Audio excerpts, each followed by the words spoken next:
ఈశాన్య రాష్ట్రాల్లో భారీ వర్షాలు కురుస్తున్నాయి. దీంతో వరదలు ముంచెత్తుతున్నాయి. కొండ చర్యలు విరిగి పడుతున్నాయి. 3 రోజుల్లో సంభవించిన వివిధ సంఘటనల్లో 34 మంది ప్రాణాలు కోల్పోయారు.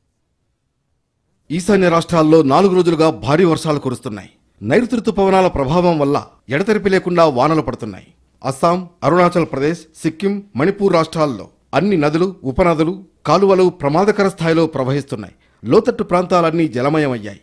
పంట పొలాలన్నీ నీట. అస్సాంలోని ప్రధాన నదులు ప్రమాదకర స్థాయిని దాటి ప్రవహిస్తున్నాయి. దీంతో 20కి పైగా జిల్లాలు వరద నీటిలో చిక్కుకున్నాయి. అస్సాం వ్యాప్తంగా 78,000 మంది నిర్వాసితులయ్యారు. భారీ వర్షాల వల్ల పలుచోట్ల కొండ చర్యలు విరిగిపడుతున్నాయి. ఇప్పటి వరకు వందలాది ఇళ్లు కూలిపోయాయి. గడిచిన 4 రోజుల్లో 34 మంది చనిపోయారు. వేలాది మంది నిరాశ్రయులయ్యారు. అస్సాం, అరుణాచల్ ప్రదేశ్, సిక్కిం ముఖ్యమంత్రులతో కేంద్ర హోంమంత్రి అమిత్ షా ఫోన్లో మాట్లాడారు. వరద పరిస్థితులపై ఆరా తీశారు. కేంద్రం నుంచి అవసరమైన సాయం అందిస్తామని. అస్సాం, మణిపూర్, అరుణాచల్ ప్రదేశ్, త్రిపుర, మిజోరాం, నాగాలాండ్, మేఘాలయాలకు ఇవాళ రెడ్ అలర్ట్ జారీ చేసింది వాతావరణ శాఖ. ఉరుములు మెరుపులతో కూడిన భారీ వర్షాలు పడతాయని హెచ్చరించింది. దీంతో బిక్కుబిక్కుమంటున్నారు అక్కడి జనం.